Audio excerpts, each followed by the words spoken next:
ದ್ರೌಪದಿ ಅಂದ ತಕ್ಷಣ ನಮಗೆ ನೆನಪಾಗೋದು ಇವಳು 5 ಜನ ಗಂಡಂದನ ಮದುವೆ ಆಗಿದ್ಲು, ಪಾಂಡವರ ಪತ್ನಿ ಅಂತ. ಆದರೆ ಇವಳು 5 ಜನರನ್ನ ಯಾಕೆ ಮದುವೆ ಆಗಿದ್ಲು ಅಂದರೆ, ಹಿಂದೂ ಜನ್ಮದಲ್ಲಿ ಮಾಡಿದ ಒಂದು ಕಾರ್ಯದಿಂದ ಈ 5 ಜನ ಗಂಡಂದಿರೋಳಿಗೆ ಸಿಕ್ಕಿದ್ರು.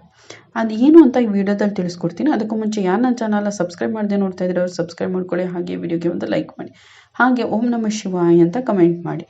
ಬನ್ನಿ ನೋಡೋಣ. ಈ ದ್ರೌಪದಿ ದ್ರುಪದ ರಾಜನ ಮಗಳು. ದ್ರುಪದ ಯಜ್ಞ ಮಾಡಬೇಕಾದ್ರೆ ಫಸ್ಟ್ ಬಂದು ದ್ರೌಪದಿ, ಅವಳಿಗೆ ಅದಕ್ಕೆ ಯಜ್ಞಸೇನಿ ಅಂತಲೂ ಕೂಡ ಹೆಸರಿದೆ. ಈ ದ್ರೌಪದಿಗೆ ಮದುವೆ ವಯಸ್ಸಿಗೆ ಬಂದಾಗ ದ್ರುಪದ ರಾಜ ಸ್ವಯಂವರನ ಏರ್ಪಡಿಸ್ತಾನೆ. ಸ್ವಯಂವರ ಅಂದರೆ ಅದರಲ್ಲಿ ನೀರಿನಲ್ಲಿ ಒಂದು ಮೀನನ ಪ್ರತಿಬಿಂಬ ಇರುತ್ತೆ.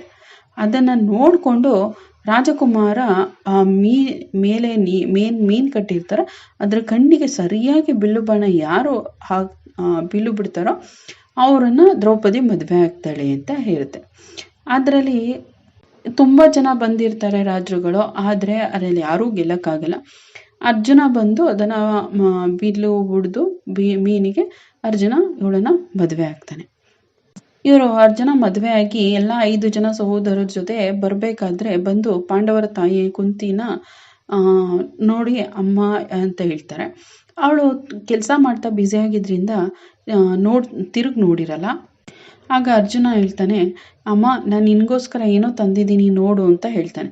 ಕುಂತಿ ಒಳಗಡೆನೆ ಇದ್ಕೊಂಡು ತಿರುಗಿ ನೋಡೋದೇ ಇಲ್ಲ. ಅವಳು ಕೆಲಸದಲ್ಲೇ ಮಗ್ನ ಆಗಿ ಏನು ತಂದಿದ್ಯೋ ಅದನ್ನು ಎಲ್ಲ 5 ಜನ ಅಣ್ಣಂದಿರು ಹಂಚ್ಕೊಳ್ಳಿ ಅಂತ ಹೇಳ್ತಾನೆ. ಆವಾಗ ಅರ್ಜುನನಿಗೆ ತನ್ನ ತಪ್ಪಿನ ಅರಿವಾಗುತ್ತೆ. ನಾನು ಏನೋ ತಂದಿದ್ದೀನಿ ಅಂತ ಹೇಳಬಾರ್ದಾಗಿತ್ತು, ನಾನು ಮದುವೆಯಾಗಿ ಬಂದಿದ್ದೀನಿ ಅಂತ ಹೇಳಬೇಕಾಗಿತ್ತು ಅಂತ ಅನ್ಕೋತಾನೆ.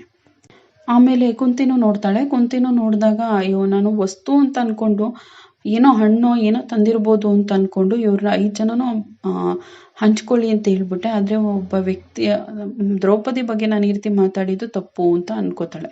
ಆದರೆ ಹಂಚ್ಕೊಳ್ಳಿ ಅಂತ ಹೇಳಿದ್ದೀನಲ್ವ, ಹಾಗಾಗಿ ಅವಳು ಮದುವೆ ಆಗಬೇಕು ಅಂತ ಅನ್ಕೋತಾಳೆ.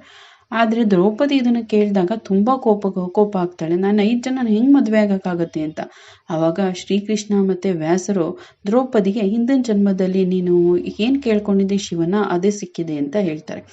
ಹಾಗಾಗಿ ನೀನು 5 ಜನರನ್ನು ಮದುವೆ ಆಗಬೇಕು ಅಂತ ಹೇಳ್ತಾರೆ.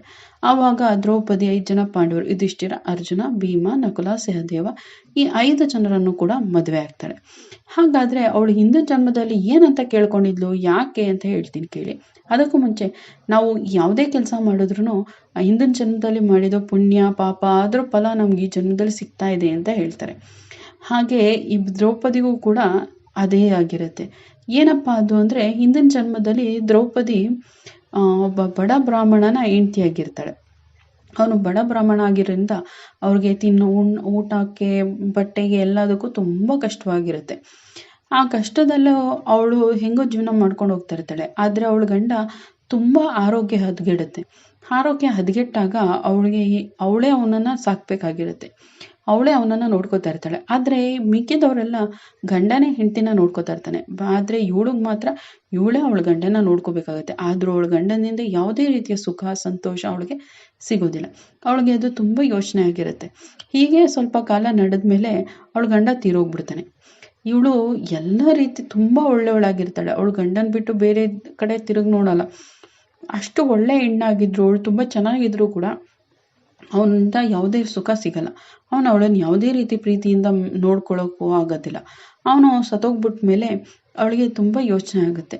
ಆಮೇಲೆ ತುಂಬ ಎಲ್ಲ ಸುತ್ತಮುತ್ತ ಇರೋ ಜನರಿಗೆಲ್ಲ ತುಂಬ ಅವಮಾನ ಮಾಡೋದು, ಟೀಕ್ಸ್ ಮಾತಾಡೋದು ಆ ಥರ ಎಲ್ಲ ಮಾಡ್ತಾ ಇರ್ತಾರೆ. ಅವಳಿಗೆ ಊಟಕ್ಕೆ ಎಲ್ಲೂ ಇರೋದಕ್ಕೆ ಎಲ್ಲದಕ್ಕೂ ತುಂಬ ಕಷ್ಟ ಆಗ್ತಾ ಇರುತ್ತೆ.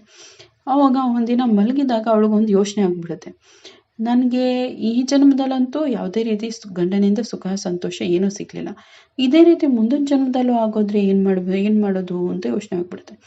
ಆವಾಗ ಏನು ಮಾಡ್ತಾಳೆ, ಮಹಾದೇವನನ್ನು ನೆನಪಿಸ್ಕೊಂಡು ಶಿವನನ್ನು ನಾನು ತಪಸ್ಸು ಮಾಡಿ ಒಲಿಸ್ಕೊಂಡ್ರೆ ವರ ಕೇಳಬೇಕು, ಮುಂದಿನ ಜನ್ಮದಲ್ಲಾದರೂ ನಂಗೆ ಒಂದೊಳ್ಳೆ ಗಂಡ ಸಿಗಲಿ, ನನ್ನ ಎಲ್ಲ ಆಸೆ ಆಕಾಂಕ್ಷೆಗಳನ್ನ ಈಡೇರಿಸುವಂಥ ಗಂಡ ಸಿಗಲಿ ಅಂತ ಅಂದ್ಕೊಂಡು ತಪಸ್ಸನ್ನು ಮಾಡ್ತಾಳೆ.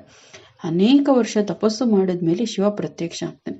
ಶಿವ ಪ್ರತ್ಯಕ್ಷ ಆಗಿರೋದನ್ನ ನೋಡಿ ಅವಳಿಗೆ ತುಂಬ ಖುಷಿ ಆಗ್ಬಿಟ್ಟು ಅವಳು ಕೇಳ್ತಾಳೆ, ನನಗೆ ಮುಂದಿನ ಜನ್ಮದಲ್ಲಿ ಎಲ್ಲ ಸದ್ಗುಣಗಳನ್ನು ತುಂಬಿರೋ ಒಬ್ಬ ಗಂಡ ಕೊಡು ಅಂತ ಕೇಳ್ತಾಳೆ. ಆವಾಗ ಅವನು ಕೇಳ್ತಾನೆ ಶಿವ, ನೀನೆಲ್ಲ ಸದ್ಗುಣ ಅಂತ ಹೇಳ್ಬೇಡ, ನಿನ್ಗೆ ಯಾವ್ಯಾವ ಗುಣ ಬೇಕು, ಯಾವ್ಯಾವ ಗುಣಲಕ್ಷಣ ಇರುವಂಥ ಗಂಡ ಬೇಕು ಅಂತ ಹೇಳು ಅಂತ ಹೇಳ್ತಾರೆ. ಆವಾಗ ಅವಳು ಚೆನ್ನಾಗಿರಬೇಕು, ತುಂಬ ಬಲಶಾಲಿಯಾಗಿರಬೇಕು, ನ್ಯಾಯಪರವಾಗಿರಬೇಕು, ಸುಳ್ಳು ಹೇಳಬಾರ್ದು ಅಂತ ಪ್ರತಿಯೊಂದೂ ಹೇಳ್ತಾ ಇರ್ತಾರೆ. ನನಗೆ ತುಂಬ ಚೆನ್ನಾಗಿ ನೋಡ್ಕೋಬೇಕು, ನಾನು ಏನು ಕೇಳಿದ್ರು ಇಲ್ಲ ಅನ್ನಬಾರ್ದು, ನನ್ನನ್ನು ಚೆನ್ನಾಗಿ ನೋಡ್ಕೋಬೇಕು ಅಂತೆಲ್ಲ ಕೇಳ್ತಾ ಇರಬೇಕಾದ್ರೆ ಇಷ್ಟು ಎಲ್ಲ ಗುಣ ಇರೋ ಒಬ್ಬ ಗಂಡನನ್ನು ನಿನಗೆ ಕರುಣಿಸೋಕ್ಕಾಗಲ್ಲ. ಯಾಕಂದರೆ ಒಂದೇ ಒಬ್ಬ ವ್ಯಕ್ತಿಯಲ್ಲಿ ಇಷ್ಟೆಲ್ಲ ಒಳ್ಳೆ ಗುಣ ಇರೋಕ್ಕೆ ಸಾಧ್ಯನೇ ಇಲ್ಲ ಅಂತ ಹೇಳ್ತಾರೆ. ಇಲ್ಲ, ನನಗೆ ಈ ಇಷ್ಟೆಲ್ಲ ಇರುವಂಥ ಒಬ್ಬನೇ ಗಂಡು ಬೇಕು ಅಂತ ಕೇಳ್ತಾರೆ. ಗಂಡನಾಗಿ ಬೇಕು ನನಗೆ ಮುಂದಿನ ಜನ್ಮದಲ್ಲಿ ಅಂತ ಕೇಳ್ತಾರೆ. ಆದರೆ ದೇವರು ಕೂಡ ಹೇಳ್ತಾರೆ, ಇಲ್ಲ ಆಗಲ್ಲ, ನೀನು ಏನಾದ್ರು ಬೇರೆ ಥರ ಕೇಳು ಅಂತ ಹೇಳ್ತಾರೆ. ಇಲ್ಲ, ನನಗೆ ಇದೇ ಥರ ನನಗೆ ಇಷ್ಟೆಲ್ಲ ಗುಣ ಇರೋ ಒಬ್ಬ ಗಂಡ ಬೇಕು, ನನಗೆ ಇಷ್ಟೆಲ್ಲ ಗುಣ ಇರೋ ಗಂಡ ಬೇಕು ಅಂತ 5 ಸರಿ ಹೇಳ್ಬಿಡ್ತಾಳೆ. ಆವಾಗ ಶಿವನು ಕೂಡ 5 ಬಾರಿ ವರ ನೀಡ್ತಾನೆ. ಆಯಿತು, ನೀನು ಹೇಳ್ದಂಗೆ ಆಗುತ್ತೆ, ನೀನು ಹೇಳ್ದಂಥ ಗಂಡ ಸಿಗ್ತಾನೆ ಅಂತ 5 ಸರಿ ಶಿವನು ಕೂಡ ವರ ನೀಡ್ತಾನೆ. ಹಾಗಾಗಿ ಅವಳಿಗೆ ದ್ರೌಪದಿಗೆ ಪುನರ್ಜನ್ಮದಲ್ಲಿ 5 ಜನ ಗಂಡಂದಿರು ಸಿಕ್ಕಿರ್ತಾರೆ.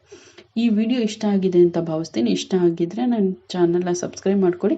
ಹಾಗೆ ಈ ವಿಡಿಯೋನ ಲೈಕ್ ಮಾಡಿ, ಓಂ ನಮಃ ಶಿವಾಯ ಅಂತ ಕಮೆಂಟ್ ಮಾಡಿ. ಕೇಳಿದ್ದಕ್ಕಾಗಿ ಧನ್ಯವಾದಗಳು. ಮುಂದಿನ ವಿಡಿಯೋದಲ್ಲಿ ಸಿಗೋಣ.